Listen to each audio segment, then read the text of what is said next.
சரித்திரம் என்பது வெறும் காகிதங்களில் எழுதப்பட்ட வரிகள் அல்ல, அது ஆயுதம் ஏந்தி, களம் கண்டு, இரத்தம் சிந்தி, மண்ணை காத்த வீரர்களின் வாழ்படா பாடம். தென்னகத்து வரலாற்றை திருப்பி பார்த்தால் அங்கே வாள் முனையிலும் வில் நுனியிலும் பேரரசுகளை காத்த ஒரு மாபெரும் குலத்தின் வீரத்தழும்புகள் நமக்கு காட்சியளிக்கும். அதுதான் வன்னிய குலத்திரியர்களின் வரலாறு. பல்லவ பேரரசின் சிம்மக்கொடி முதல் சோழர்களின் புலிப்படை தளபதிகள் வரை, காடுகளை வெட்டி நாடாக்கிய காடு வெட்டிகள் முதல் டெல்லி சுல்தான்களையே எதிர்த்து நின்ற சம்பவராய மன்னர்கள் வரை, வன்னியர்களின் இரத்தமும் வீரமும் இந்த மண்ணின் ஒவ்வொரு செங்கலிலும் கலந்திருக்கிறது. வரலாற்று ஆதாரங்களோடு, கல்வெட்டுகள் கூறும் உண்மைகளோடு. வன்னியர்களின் அந்த மாசற்ற கம்பீரமான ராஜ வம்ச வரலாற்றை தேடி ஒரு நெடும்பயணம் போகலாம். வாருங்கள். முதலில் வன்னியர் என்ற வார்த்தைக்கு என்ன பொருள்? சமஸ்கிருதத்தில் வனி வாஹனி என்றால் நெருப்பு அல்லது அக்னி என்று பொருள். அதாவது நெருப்பிலிருந்து உதித்தவர்கள், அக்னி குல க்ஷத்திரியர்கள். இதன் பின்னணியில் ஒரு புகழ்பெற்ற ஆன்மீக கதையும் கல்வெட்டு ஆதாரமும் உண்டு. பண்டைய காலத்தில் வாதாபி, மாஹி என்ற இரு அசுரர்கள் உலகை வதைத்துக் கொண்டிருந்த போது ஜம்புக மகாமுனிவர் ஒரு மாபெரும் யாகத்தை வளர்த்தார். அந்த யாகத்தின் கொழுந்துவிட்டு எரிந்த அக்னி பிழம்பிலிருந்து கையில் வாளேந்தி குதிரை மீது பாய்ந்து வந்தவர்தான் வீர வன்னிய மகாராஜா. அவர் அந்த அசுரர்களை அழைத்து தர்மத்தை நிலைநாட்டினார் என்பது வரலாறு. இதை வெறும் கதையாக மட்டும் நாம் கடந்துவிட முடியாது.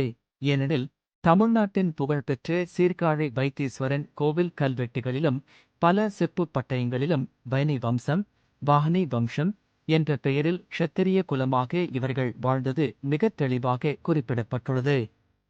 இன்றும் வட தமிழக கிராமங்களில் நடக்கும் திருப்பதி அம்மன் தீமிதி திருவிழா என்பது வன்னியர்கள் தங்களை அக்னியின் மைந்தர்கள் என்று பறைசாற்றும் ஒரு மாபெரும் கலாச்சார அடையாளம்.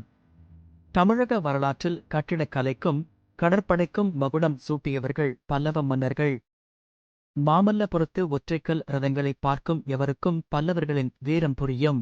இந்த பல்லவ மன்னர்களுக்கும் வன்னியர்களுக்கும் என்ன தொடர்பு? வரலாற்று பேராசிரியர்களும் கல்வெட்டு ஆராய்ச்சியாளர்களும் இதற்கு மிக வலுவான சான்றுகளை தருகிறார்கள். பல்லவ மன்னர்களில் மிக முக்கியமானவர்கள் காடு வெட்டிகள் என்று அழைக்கப்பட்டனர். காடுகளை அழித்து விவசாய நிலங்களை உருவாக்கி நாட்டை வளம் கொழிக்கச் செய்ததால் இவர்களுக்கு இந்த பெயர் வந்தது. புகழ்பெற்ற பல்லவ மன்னன் நந்திவர்ம காடுவெட்டி மற்றும் கோப்பெருஞ்சிங்கன் ஆகியோரின் கல்வெட்டுகளை ஆராய்ந்து உலக புகழ்பெற்ற வரலாற்று அறிஞர் நோபோரு கராஷிமா, காடவ மன்னர்கள் அனைவரும் பள்ளி அல்லது வன்னியர் என்ற சாதியைச் சேர்ந்தவர்களே என்பதை தெள்ளத் தெளிவாக தன் ஆய்வு நூல்களில் நிரூபித்துள்ளார். சிம்மவர்மன், மகேந்திரவர்மன், நரசிம்மவர்மன் என பல்லவ பேரரசை ஆண்ட மாவீரர்கள் அனைவரும் வன்னியர்களின் முன்னோடிகளே. இன்றும் வன்னிய குல மக்கள் தங்களின் பெயர்களுக்கு பின்னால் போடும் நாயக்கர், கவுண்டர், படைதாங்கி, ராயர் போன்ற பட்டங்கள் அனைத்தும் பல்லவ மற்றும் விஜயநகர பேரரசுகளில் அவர்கள் படை தளபதிகளாகவும் குறுநில மன்னர்களாகவும் இருந்ததற்கான நேரடி சாட்சிகள். தஞ்சை மண்ணை ஆண்ட ராஜராஜ சோழனும் கடல் கடந்து வென்ற ராஜேந்திர சோழனும் உலகையே மிரள வைத்தவர்கள். அவர்களின் மெய்கீர்த்தி கல்வெட்டுகளில் வன்னியர்களின் பங்கு எப்படி பேசப்படுகிறது தெரியுமா?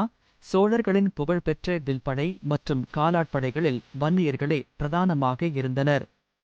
கிபி 1022 இல் எழுதப்பட்ட முதலாம் ராஜேந்திர சோழனின் கல்வெட்டில் சோழ பேரரசின் முக்கிய பகுதிகளில் வன்னியர்களின் குடியேற்றங்கள் இருந்ததும் அவர்களுக்கு ஆரையன், பேரரையன், நாடாழ்வான் போன்ற மிக உயரிய அரசு பதவிகள் வழங்கப்பட்டதும் தெளிவாக பதிவாகியுள்ளது. அது மட்டுமல்ல, சோழ பேரரசின் சரிவின் போது வட தமிழகத்தை காத்து நின்று டெல்லி சுல்தான்களின் படையெடுப்பை தடுத்து நிறுத்திய மாவீரர்கள்தான் சம்புவராய மன்னர்கள்.